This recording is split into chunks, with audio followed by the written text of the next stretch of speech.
শ্রেণীর ছোট্ট ছোট্ট ভাই ও বোনেরা, এতক্ষণে ঝাড়খণ্ডের ওস্তাদ কার্তিক কর্মকারের পক্ষ থেকে মঞ্চস্থ করতে চলেছি আমাদের দ্বিতীয় চতুর্থ পালা। মহামান্য দর্শক মন্ডলী, যে পালা খানির নাম রাখা হয়েছে রক্তাক্ত কুরুক্ষেত্রে কাঁদে পাণ্ডব জননী কুন্তি।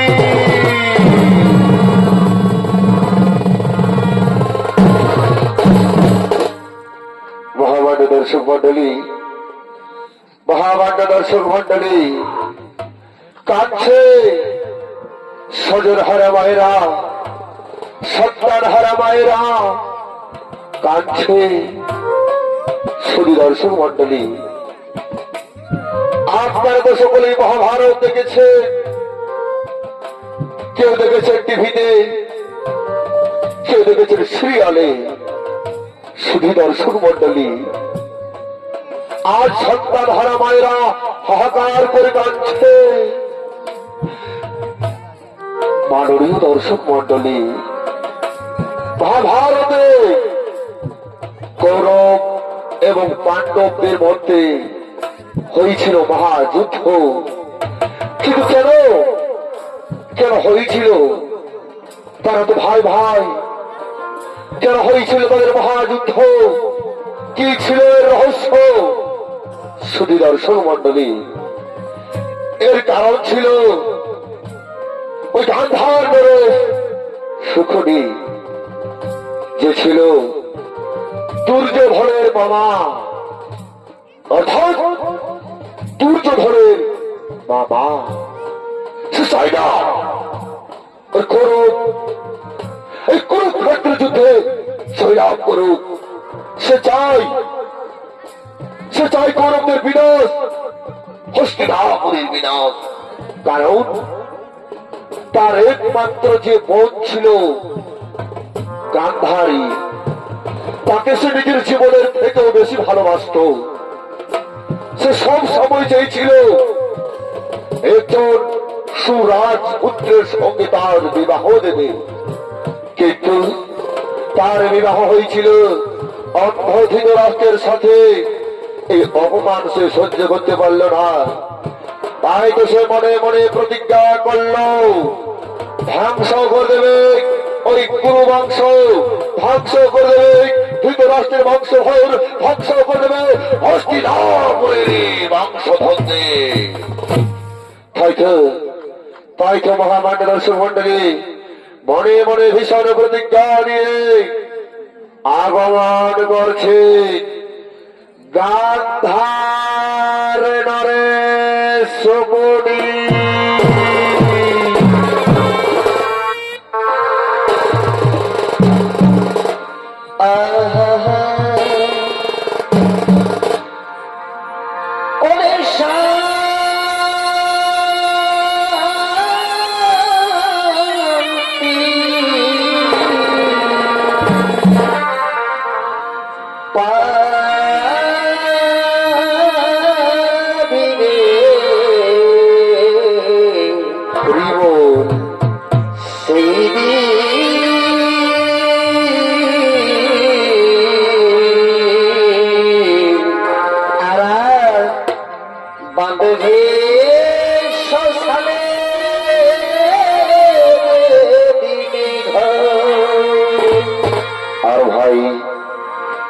সেদিন খোল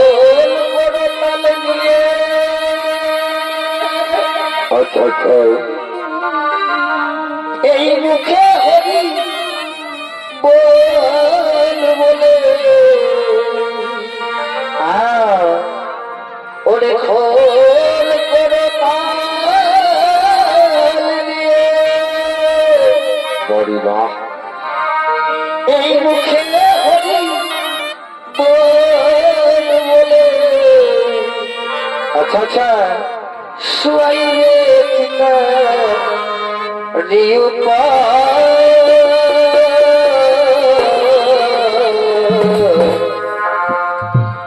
এ বাঁধে শ্মশানে দিনে ঘর বান্ধবে সোসানে বান্ধবে সোসানে হলো গান্ধার সকলি আর সকলের ভয়টায় আপনাদের মহান মঞ্চে মঞ্চস্থ হয়েছে তরুণ চরিত্র শিল্পী মঙ্গল মাহাতো।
আজ তোর যুদ্ধে পূর্বের দ্রোণাচার্য দুষ্টতুম্নের হাতে পরাজিত হয়ে গেল।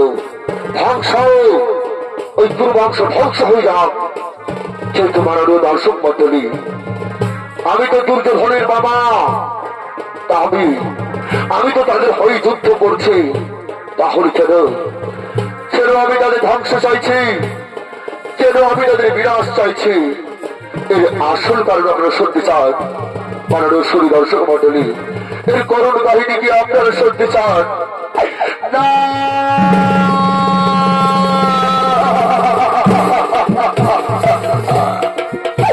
ওই দুর্যোধনদের মতো আমরাও ছিলাম 100 ভাই, আমরাও ছিলাম 100 ভাই।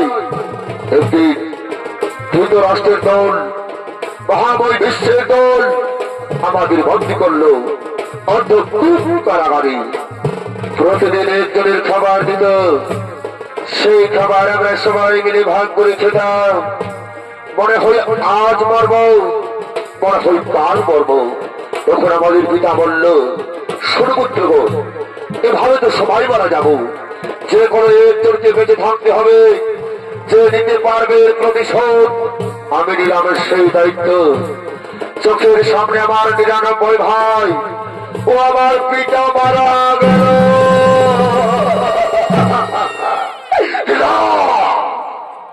আমিও গান্ধার নরে শকুনি মনে মনে প্রতিজ্ঞা করলাম, ধ্বংস করব ওই কুরুবংশ, ধ্বংস করব ওই ধৃতরাষ্ট্রের বংশধরদের। তাই তো আমার পিতার অস্থিরে আমি তৈরি করলাম পাশা। যে পাশা খেলাই ছিল ওই পাণ্ডবদের বনবাস, যে পাশা খেলার জন্য হয়েছিল দ্রৌপদীর বস্ত্রহরণ, যে পাশা খেলাই হয়েছিল কুরুক্ষেত্রের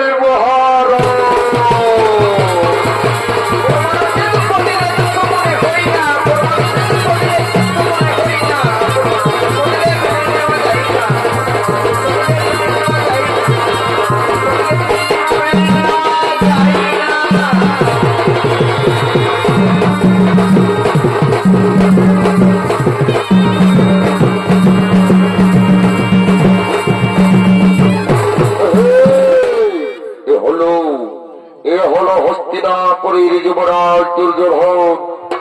আর এই দুর্যোধনের ভূমিকায় নৃত্য পরিবেশন করে দেখাবেন অঙ্কিত যোগী। শ্যামের বসিতে অপার দয়াতে দিবা ভাবনা, দিবা জাতি প্রাণে গো, পাবনিতে তুমি করে মোনা। শ্যামের বসিতে অপার দয়াতে দিবা ভাবনা, দিবা জাতি প্রাণে গো, পাবনিতে তুমি করে মোনা।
অসহায় অজাবে নিরুপায় চলছে মহাকুরুক্ষেত্রের যুদ্ধ। সেই যুদ্ধে আমি যাদের উপর ভরসা করেছিলাম গুরুদেব দ্রোণাচার্য, আজ খ্রিস্ট যুগের হাতে পরাজিত হয়ে গেল, তাহলে আমি কি কুরুক্ষেত্রের যুদ্ধে জয়লাভ করতে পারবো না? কে হবে আগামীকাল কৌরবদের সেনাপতি?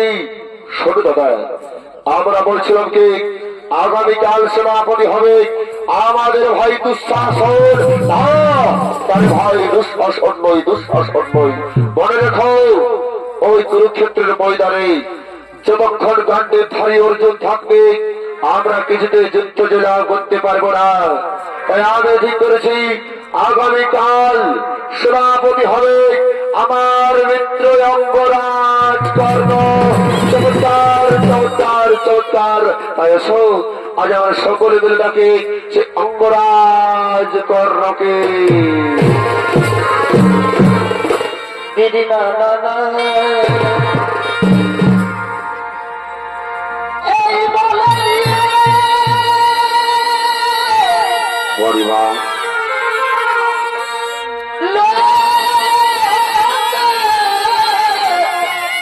আচ্ছা আচ্ছা করবে করে মনে আর আজ সেনাপতি হইবা সাই হে। আর ভাই এই সেনাপতি হইবা চমৎকার চমৎকার। আর পিতা যান অধীর আর মাতা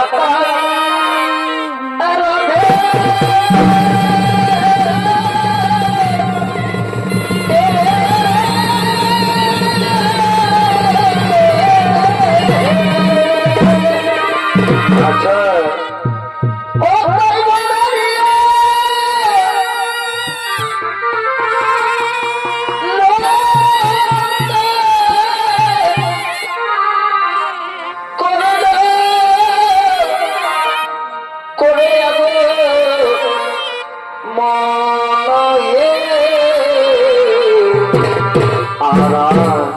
এই সেনাপতি হইবা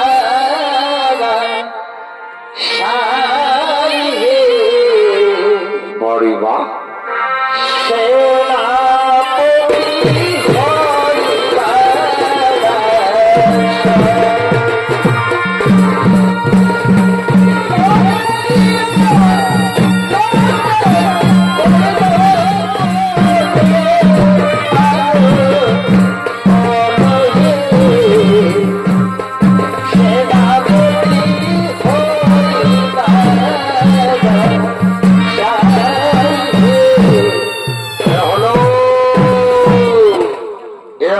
অঙ্গরাজ কর্ণ, যাকে আমরা মহাভারতে শুধু পুত্র নামে জেনে এসেছি। এই অঙ্গরাজ কর্ণের ভূমিকায় যিনি আপনাদের মহান মঞ্চে মঞ্চস্থ হয়েছে ইনি হলেন আন্তর্জাতিক খ্যাতি সম্পন্ন বাংলা, বিহার, উড়িষ্যা, ঝাড়খণ্ডের সুনামধন্য জনপ্রিয় মুখের বাজনায় যিনি বিখ্যাত বিদেশি ভ্রমণকারী চলতি মৌসুমের সর্বশ্রেষ্ঠ ইউটিউবার ওস্তাদ কার্তিক কর্মকার।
রে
ভালোবাসার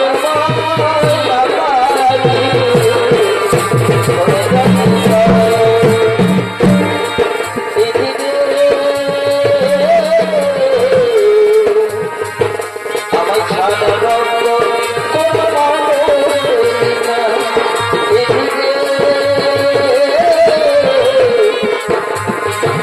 আমায় ছাড়া রঙ্গ কোন মানুষ আমার কোথা হলে কৃষ্ণা দিলি কোথা হলে কৃষ্ণা দিলি চলবিরা সমিত মানুষ দিলি না আমায় ছাড়া রঙ্গ কোন মানুষ দিলি না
কি জন্য আমায় ডেকেছ? তুমি জানো মিত্র, আজ আমি অসহায়, আজ আমি নিরুপায়। চলছে মহাকুরুক্ষেত্রের যুদ্ধ। সেই যুদ্ধে আমি যাদের উপর ভরসা করেছিলাম, গুরুদেব দ্রোণাচার্য, আজ ধৃষ্ট দুগ্নের হাতে পরাজিত হয়ে গেল। তাহলে আমি কি কুরুক্ষেত্রের যুদ্ধে জয়লাভ করতে পারবো না মিত্র? তাই তো আমি ঠিক করেছি, আগামীকাল কৌরবদের সেনাপতি হবে আমার মিত্র যমরাজ কর্ণ।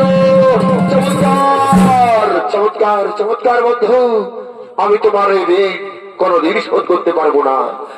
সবাই যখন আমাকে শুধু পুত্র বলে অপমান করেছিল, তখন তুমি তো মিত্র আমাকে কাছে টেনে অঙ্গরাজ্যের রাজা বানিয়েছিলে।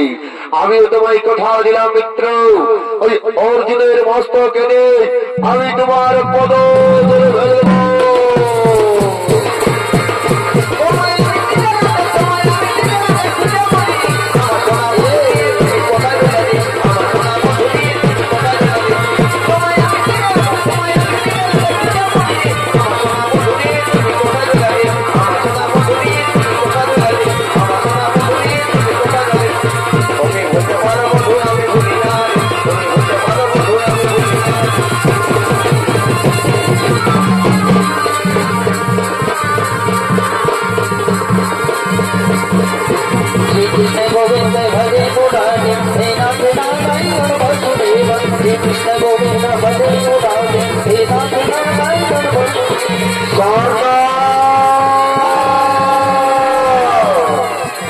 কোথায় চলেছো কর্ণ?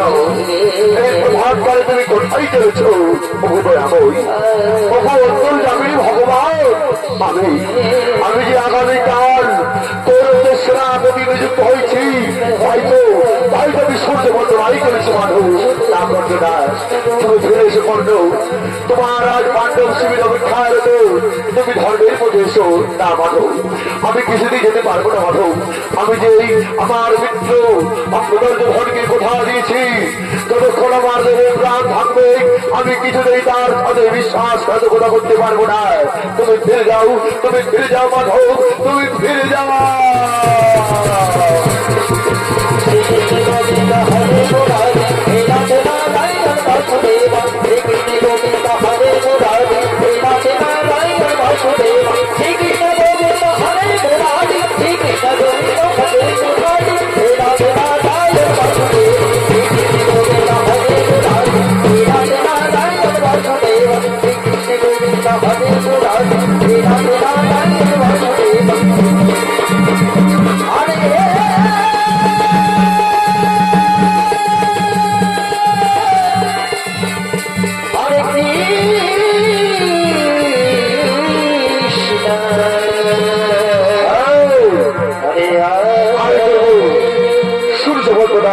আমি করবো সূর্য বন্ধনা।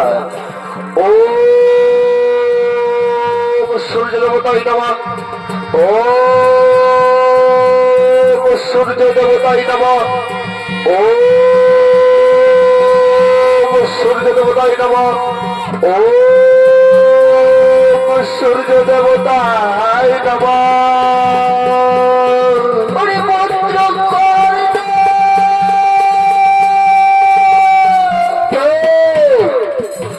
আমায় কর্ণ কর্ণ বলে ডাকে, এটা কোন নারীর কণ্ঠস্বর? কি ডাকে আমায় কর্ণ কর্ণ বলে? কি ডাকে? কি তুমি আড়াল থেকে আমায় কর্ণ কর্ণ বলে ডাকো না? একটিবার তুমি আমার সামনে এসে দেখা দাও, একটিবার তুমি সামনে এসে দেখা দাও। পুত্র, তুই কোথায় লুকিয়ে আছিস? একটিবার দেখা দি বাবা।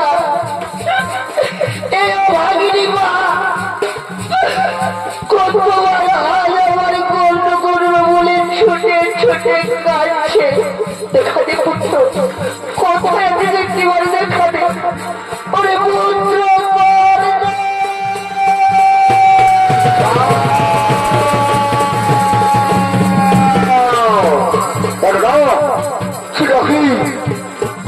আমায় কর্ণ কর্ণ বলে। এতো কোন নারীর কণ্ঠস্বর ছিল?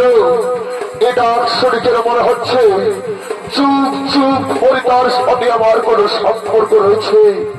কে তুমি মাতা? তুমি একটিবার আমার কাছে এসে দেখা দাও, তুমি একটিবার আমার কাছে এসে দেখা দাও।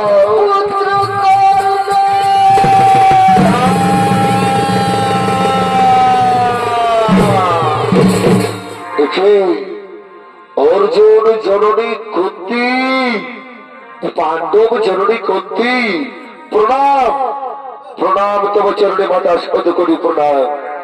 আর কিছুক্ষণ পর শুরু হবে তোমার পুত্রদের সাথে আমার মহারণ। এমন সময় তুমি চলে এসেছো মাতায়। ওগো অর্জুন জননী কুন্তি, ওগো পাণ্ডব জননী কুন্তি, হরিণা হরিণা পুত্রটা, তুই বারবার আমার অর্জুন জননী বলে ঘোষণা করিস না পুত্র। তুই বারবার আমার পাণ্ডব জননী বলে ঘোষণা করিস না।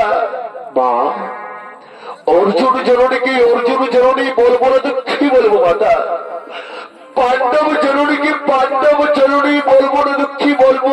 ওরে ওরে পুত্র, তুই কি জানিস কে তোর গর্ভধারিণী মা?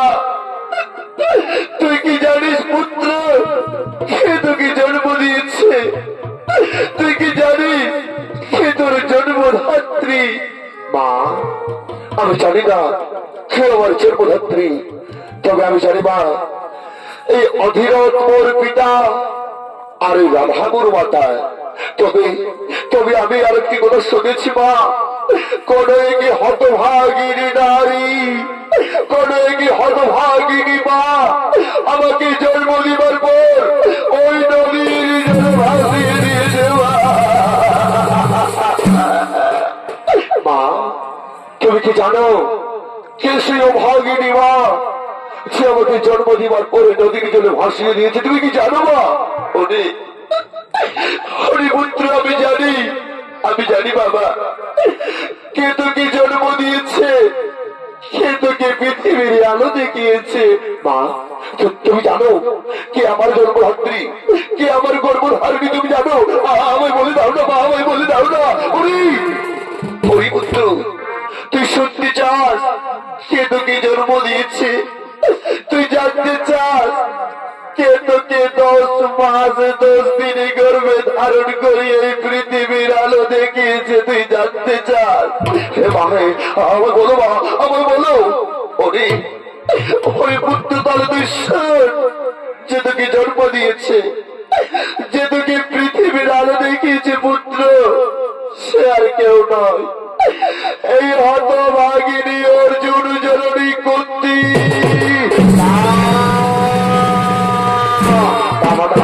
আমি বিশ্বাস করতে পারি না মামাই, আমি বিশ্বাস করতে পারি না। ওরে ওরে পুত্র, তুই বিশ্বাস কর পুত্র, তোকে আমি জন্ম দিয়েছি, তুই যে আমার সন্তান। মা, আমি তোমার সন্তান, তুমি আমায় জন্ম দিয়েছ, আমি তোমার গর্ভে জন্ম দিয়েছি মা। তাহলে তাহলে আমি শুধু পুত্র নই, আমি করতেও আজ থেকে আমায় অপমান করতে পারবে না। আমি জোর করে বলবো, আমি শুধু পুত্র নই, আমি করতেও, আমি রাজপুত্র, আমি করতে মা।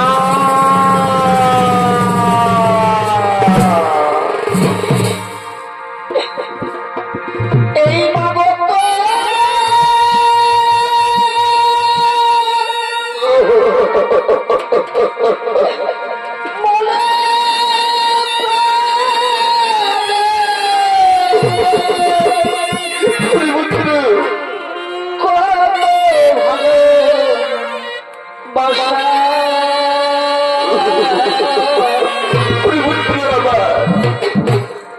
তোমারই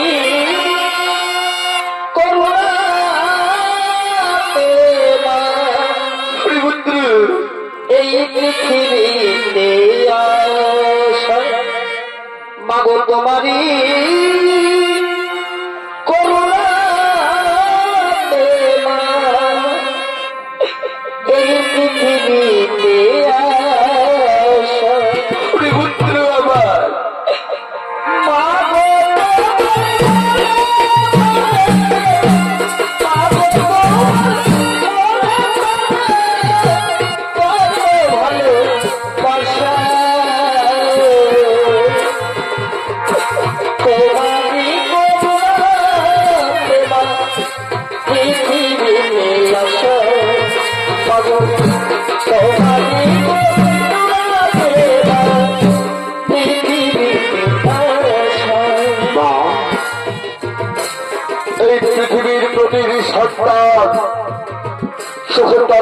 কাছে ছুটে যায়।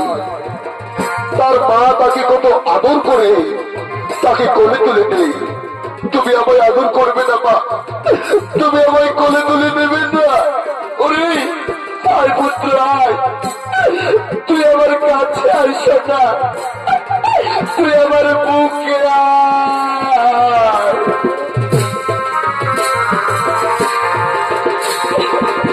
আইরে সোনা আমার বুকে কেউ না তোকে, আইরে সোনা আমার বুকে কেউ না তোকে। তোর হাসিতে আমি হাসি, তোর খুশিতে আমি খুশি, তোকে আমি ভালোবাসি, তোকে আমি ভালোবাসি। আইরে সোনা আমার বুকে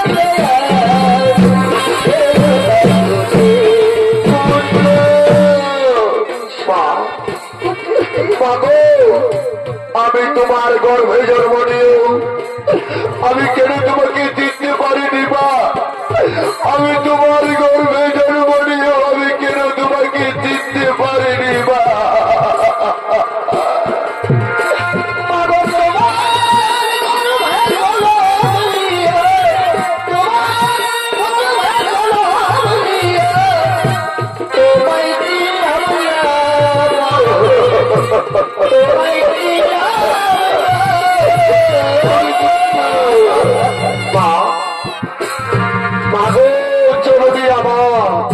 আবার যদি ভাব সংসারে কোনদিন আমি মানব রূপে জন্ম নিতে পারি, আবার যদি ধরনে বাধারে আমি মানব রূপে জন্ম নিতে পারি মা, আমি বিধির কাছে ভিক্ষা চাইব।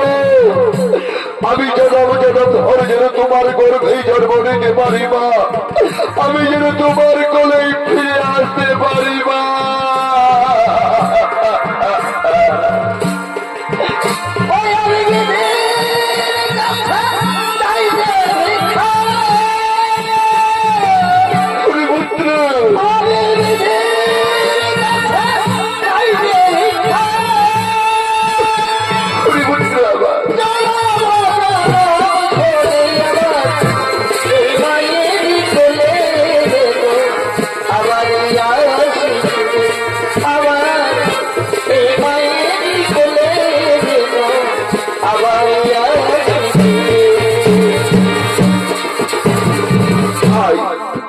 আয় পুত্র আয়, তুই আমার কোলে মাথা রেখে একটু শয়ন কর বাবা, তুই আমার কোলে মাথা রেখে একটু শয়ন কর, একটু শয়ন কর।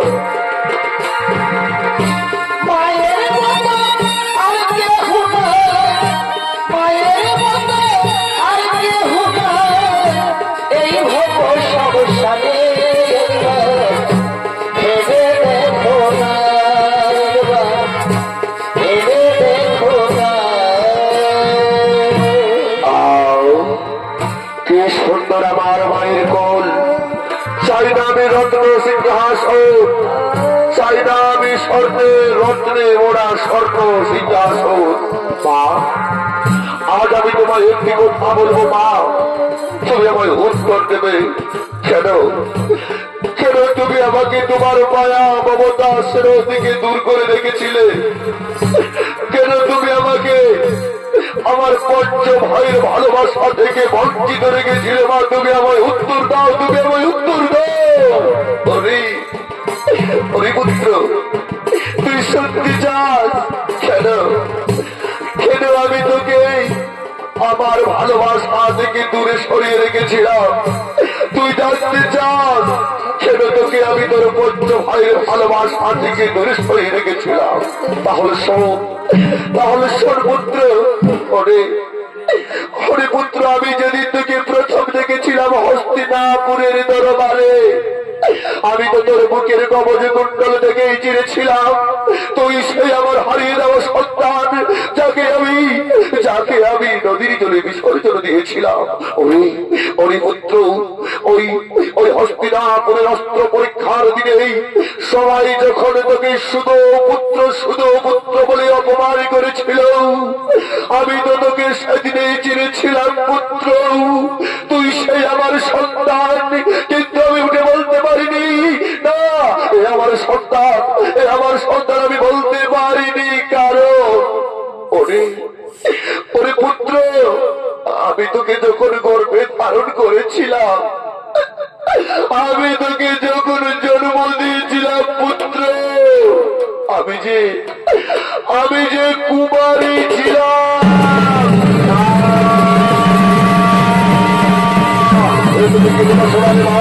আকাশ ঘোর হয়ে পড়ছে, সরে যাচ্ছে। এই তুমি কি কথা শোনালে মাতা, এই তুমি কি কথা শোনালে মাতা। আর ভগবান, এই কথা শোনার মহিলা আমার মৃত্যু হল না কেন, আমার মৃত্যু হল না কেন, আমার মৃত্যু হল না কেন, আমার মৃত্যু হল না কেন। দূর হয়ে যাও, দূর হয়ে যাও মা, দূর হয়ে যাও মা, দূর হয়ে যাও মা।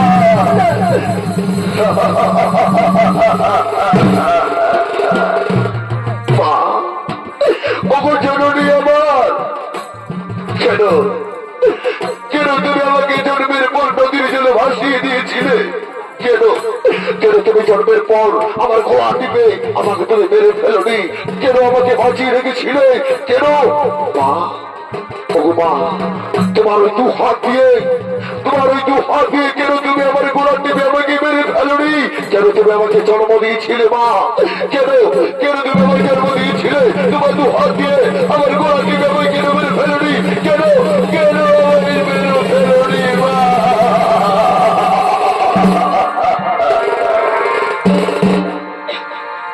এই যদি মাগো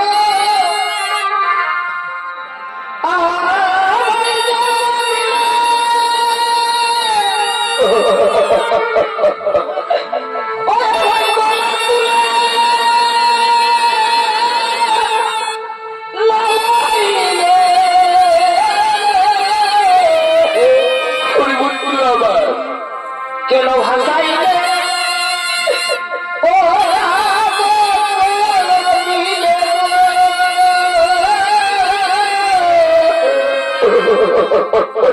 কেন ভাষাইলে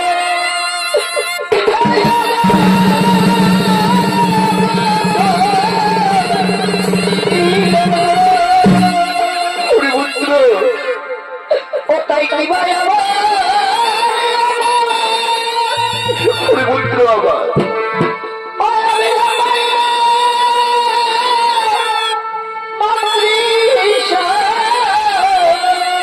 তুমি পুত্র দিয়ে কথা বলিস না বাবা। এই কি ভাই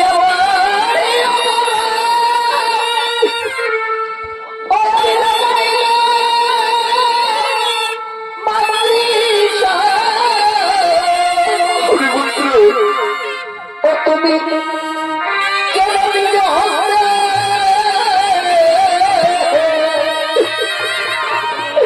এ মাতা নিজ হস্তে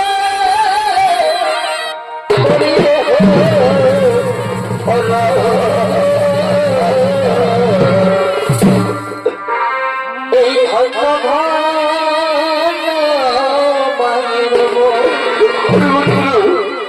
এ মাতা আজি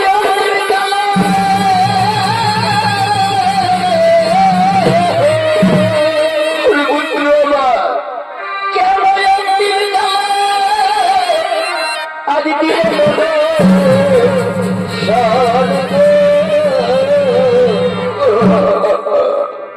এই ধন্য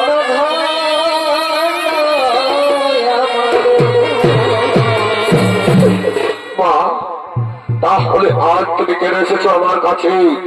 কি চাও তুমি? আরে আরে পুত্র, আজ আমি তোকে নিতে এসেছি, তুই আমার সাথে পাণ্ডব শিবিরে ফিরে চল। না মাতা না, আমি তোমার সাথে পাণ্ডব শিবিরে ফিরে যেতে পারবো না মা।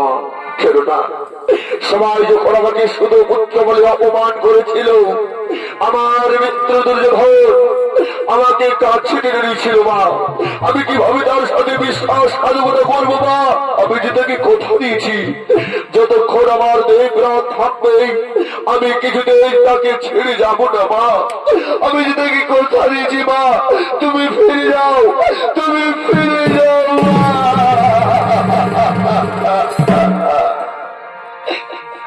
এই বাদে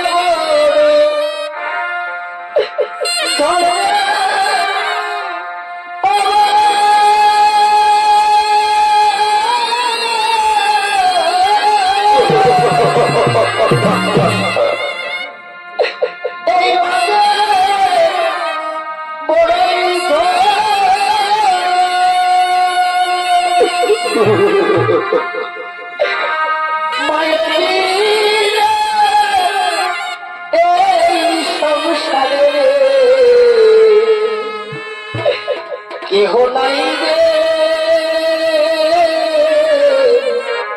আপন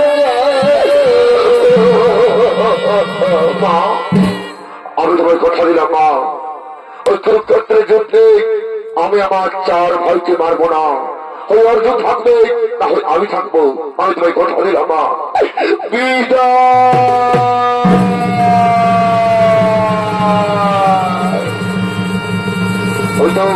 ওই তো সে সংবাদে শোনা যাচ্ছে, ওই তো সে ধরনের টঙ্কার কোথায় কোথায়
আমি তো আমার জন্মধাত্রী গর্ভধারিণী মাতাকে কথা দিয়েছি, আমি তো গর্ভধারিণী মাকে কথা দিয়েছি যে আমি আমার 4 ভাইকে মারবো না, সেখানে একজন থাকবে, হয় অর্জুন না হয় আমি। যাও যাও ভ্রমণ যাও, আমি তোমাদের জীবন দান দিলাম, আমি তোমাদের জীবন ভিক্ষা দিলাম।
আমার রথের গতি হঠাৎ থেমে গেল কেন?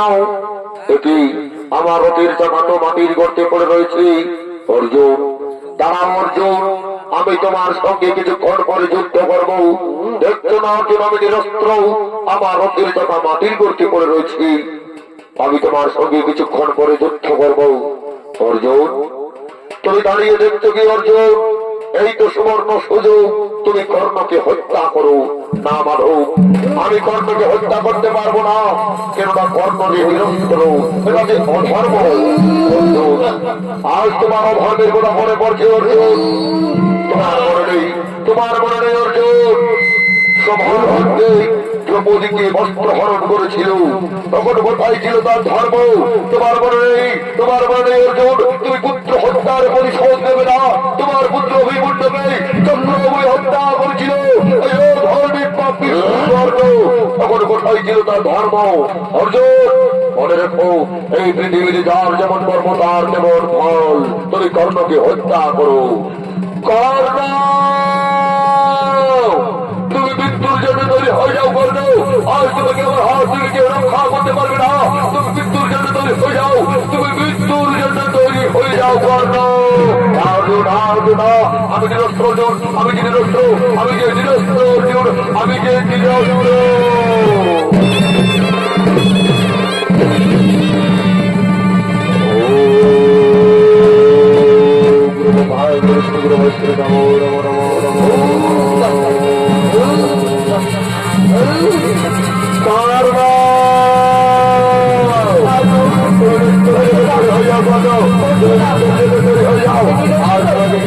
করতে পারবে না, আর তোমাকে কেউ রক্ষা করতে পারবে না।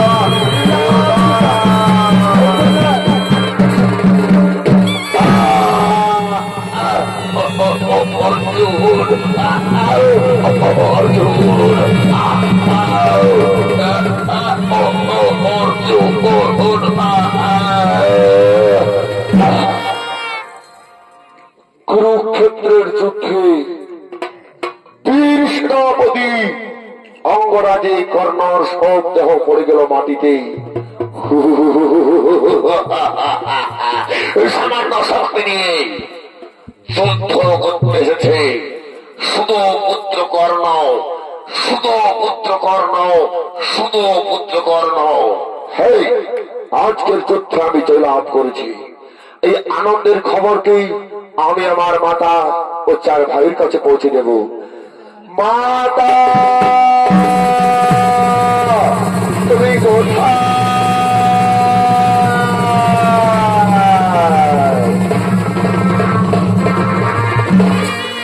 আর দিকে হতভাগিনী গন্ডি কাঁদতে কাঁদতে চলে চলেছে কর্ণের সব দেহের দিকে।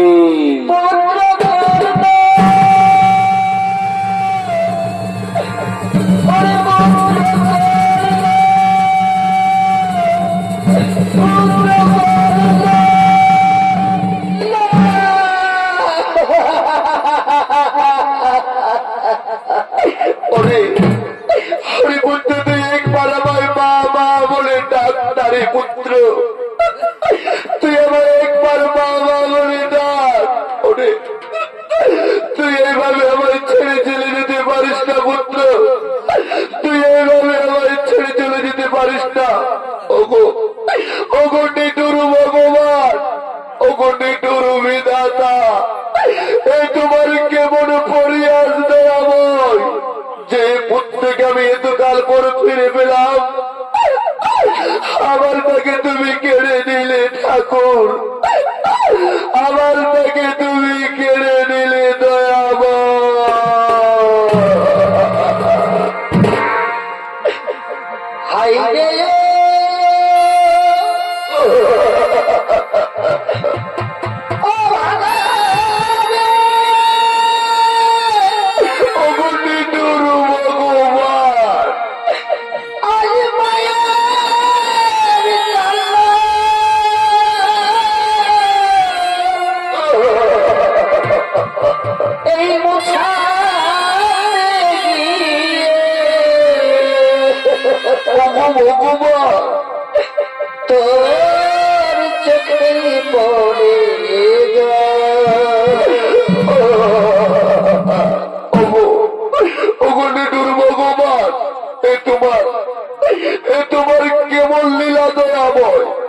আমি যে আমার পুত্রের জন্য কত কাল অপেক্ষা করেছিলাম, তুমি আমার পুত্রকে কেড়ে নিলে দয়াময়।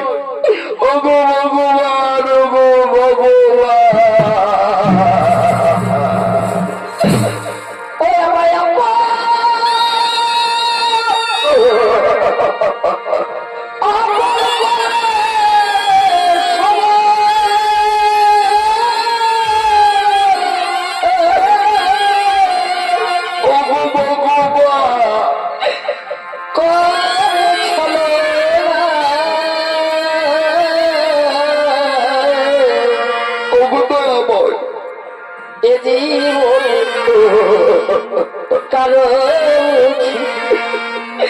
আমি এখন ছিলাম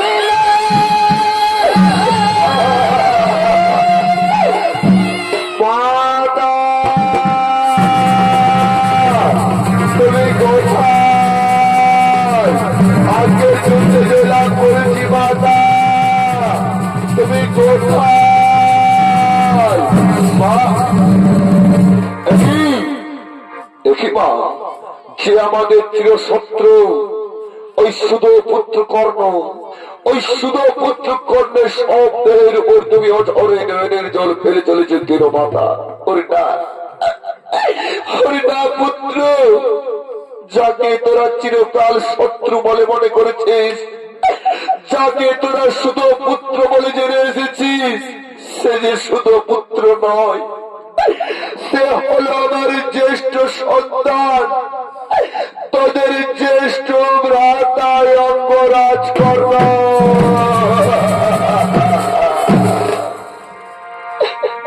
এবার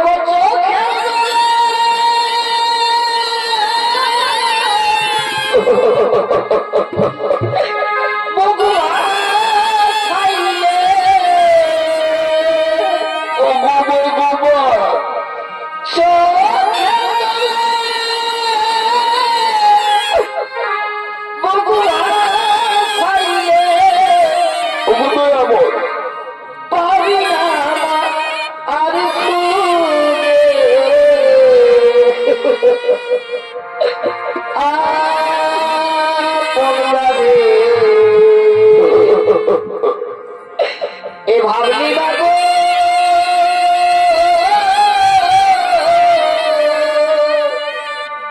সেই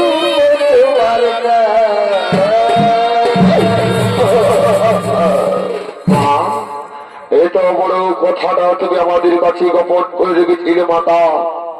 তুমি যদি আগে বলতে আমরা এই যুদ্ধ করতাম না, ছেড়ে দিতাম হস্তিনাপুরের সিংহাসন। মা, আমি ধর্মরাজ যুধিষ্ঠির হয়ে বলছি, আমি যদি সদাই ধর্মের পথে চলে থাকি, আজ আমি পুত্র হয়ে তোমাকে অভিশাপ দিলাম। এই পৃথিবীর কোন নারী জাতি তারা গোপন কথা গোপন করে রাখতে পারবে না।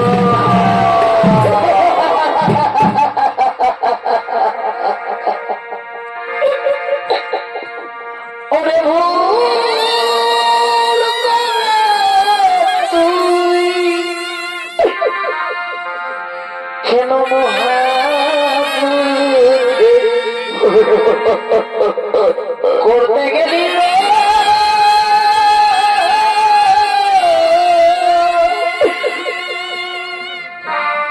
আজ ভাই ভাই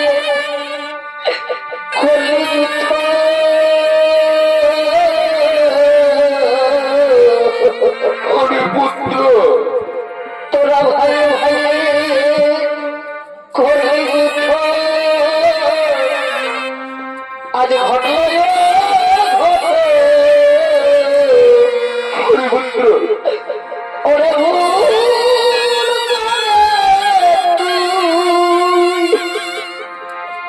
কেন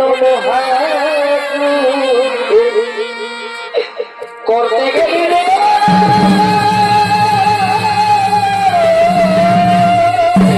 ওগো ভগবান, ওগো তো আমায় কেন কেন তুমি আমার বাঘ সাজালে ঠাকুর?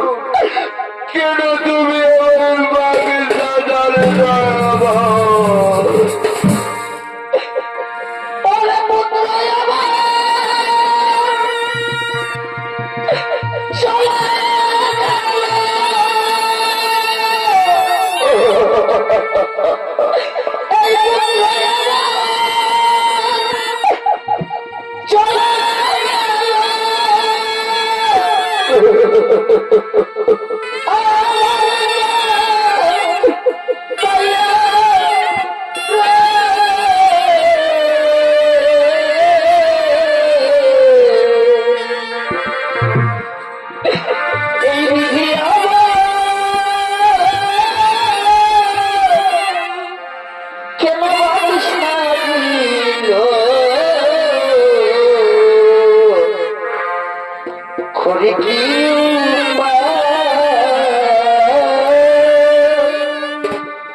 চলো আমাদের দাদার সন্দেহটাকে আমরা শ্মশান ঘাটে নিয়ে যাবো চলো আমরা শ্মশান ঘাটে নিয়ে যাবো চলো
আমি তো অটল যাবে ভগবান তাহলে আগে কেন বলেনি যে অপরাধ করবে আমার জ্যেষ্ঠ ঢাকা অর্জুন শোনো অর্জুন আমি যখন তোমাকে বিশ্বরূপ দর্শন করিয়েছিলাম আমি তোমায় বলেছিলাম এই কুরুক্ষেত্রের যুদ্ধে অনেক আপন স্বজনের হারাতে হবে এই অপরাধ কর্ম ছিল তোমার আপন স্বজন শোনো অর্জুন বস্ত্র যেমন পুরানো হয়ে গেলে তাকে ত্যাগ করে নবীন বস্ত্র ধারণ করতে হয় ঠিক তেমনি বিধাতার লেখা বিরোধীর পরিহাস বড়বীর খণ্ডন করা যায় না তাই চলো অর্জুন আমরা শ্মশান ঘাটে যাবো আর এই পুরানো বস্ত্র ত্যাগ করে আমরা নবীন বস্ত্র ধারণ করবো চলবো অর্জুন আমরা নবীন বস্ত্র ধারণ করবো